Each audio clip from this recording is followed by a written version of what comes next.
ಭಾರತ ಸರ್ಕಾರದ ಸೇವೆ ಅಡಿಯಲ್ಲಿ ಯಾರೇ ಇರಲಿ ತಮ್ಮ ನಿವೃತ್ತಿ ಜೀವನ ಹೊಂದಲೇಬೇಕು. ಉದ್ಯೋಗ ಮುಗಿದ ಮೇಲೆ ಒಂದಿಲ್ಲ ಒಂದು ಕಡೆ ವರ್ಗಾವಣೆ ಆಗ್ತಕ್ಕಂಥದ್ದು ಸಹಜ.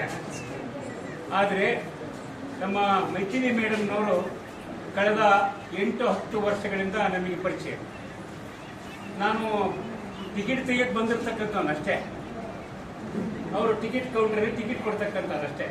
ಆದರೆ ಅದನ್ನು ಮೀರಿ ಮಾನವೀಯ ಸಂಬಂಧ ಮತ್ತು ತಾಯಿಯ ಹೃದಯ ಏನೈತಲ್ಲ, ಅತ್ಯಂತ ಆತ್ಮೀಯವಾಗಿರತಕ್ಕಂಥ ಒಬ್ಬ ತಾಯಿಯಾಗಿ ಇವರು ನಮ್ಮ ವರ್ತನೆಯನ್ನು ಕಂಡಿದ್ದಾರೆ.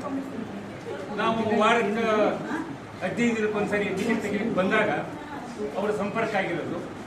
ಆದರೆ ಆ ಮಾತೃಶ್ರೀ ಇವತ್ತು ತಮ್ಮ ಸೇವೆಯನ್ನು ಪೂರ್ಣಗೊಳಿಸಿ ನಿವೃತ್ತಿ ಜೀವನಕ್ಕೆ ಹೋಗ್ತಕ್ಕಂಥ ಸಂದರ್ಭದಲ್ಲಿ ಅವ್ರನ್ನ ಶುಭ ಆರೈಕೆ ಮಾಡ್ತಕ್ಕಂಥ ಸಂದರ್ಭ ಬಂತು. ಇವತ್ತು ನನಗೇನು ಗೊತ್ತಿರಲಿಲ್ಲ, ಟಿಕೆಟ್ ತೆಗೆಯಕ್ಕೆ ಬಂದವ್ ನಾನು. ಟಿಕೆಟ್ ತೆಗೆದು ಬಂದಾಗ ಇನ್ನೊಬ್ಬ ಮೇಡಮ್ ಅದರ ಅವ್ರು ಹೇಳಿದರು, ಮೈಥಿಲಿ ಮೇಡಮ್ನವ್ರಿಗೆ ಇವತ್ತು ರಿಟೈರ್ಡ್ ಐತೆ, ಅವ್ರದ್ದು ಕಾರ್ಯಕ್ರಮ ಇತ್ತು, ಊಟ ಮಾಡಿ ಹೋಗ್ರಂತೆ. ಊಟ ಮಾಡೋ ಪ್ರಶ್ನೆ ಎಲ್ಲ ತಾಯಿ ಹೆಂಗಾಗುತ್ತೆ ಗೊತ್ತಾಯ್ತು ನನಗೆ, ಆಶ್ಚರ್ಯ ಆಯಿತು. ಹಂಗಾಗಿ ನಾವು ಇಲ್ಲೇ ಕುಂತು, ನಾವು 11:30 ಬಂದವರು ಇಲ್ಲೇ ಕುಂತು ಇವ್ರನ್ನ ಭೇಟಿ ಮಾಡಿ ಇವರಿಗೆ ಒಂದು ಕೃತಜ್ಞತೆ ಹೇಳಿ ಅತ್ಯಂತ ಸಾರ್ಥಕವಾದ ಕೆಲಸ ಮಾಡಿದ್ದಾರೆ. ಇಲ್ಲೆಲ್ಲ ರೈಲ್ವೆ ಇಲಾಖೆ ಇದೆ, ರೈಲ್ವೆ ಇಲಾಖೆ ದೊಡ್ಡದು, ಅತ್ಯಂತ ಶ್ರೇಷ್ಠವಾದ ಕೆಲಸ. ಅಲ್ಲಿ ಬಹಳ ತಾಳ್ಮೆ ಬೇಕು, ಬಹಳ ಸಹನೆ ಬೇಕು, ಪ್ರೀತಿ ಬೇಕು. ಇಂಥ ಸಾರ್ಥಕವಾದ ಕೆಲಸ ನಡೆಸಿರ್ತಕ್ಕಂಥ ನಮ್ಮ ಮೈಥಿಲಿ ಮೇಡಮ್ನವರಿಗೆ ನಾವು ವಿಶೇಷವಾಗಿ, ನಾನು ಕಿಡ್ನಿ ಪೇಷಂಟು, ಕರ್ನಾಟಕ ರಾಜ್ಯ ರೈತ ಸಂಘದ ರಾಜ್ಯ ಕಾರ್ಯಾಧ್ಯಕ್ಷ.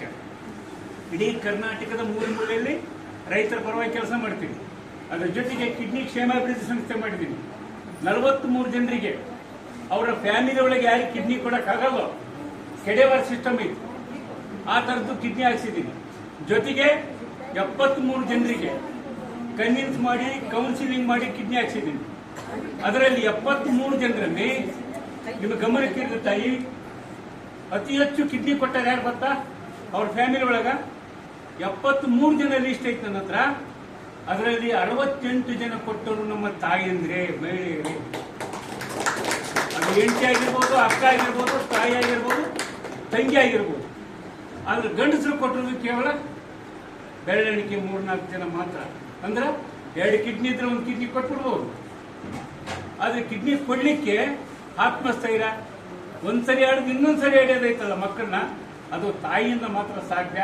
ಅಂತ ತಾಯಿ ಹೃದಯದ ನಮ್ಮ ಮೈಥಿಲಿ ಮೇಡಮ್ನವರಿಗೆ ವಿಶೇಷವಾದ ಕೃತಜ್ಞತೆಯನ್ನು ಕೊಟ್ಟು ಒಂದು ಸಣ್ಣ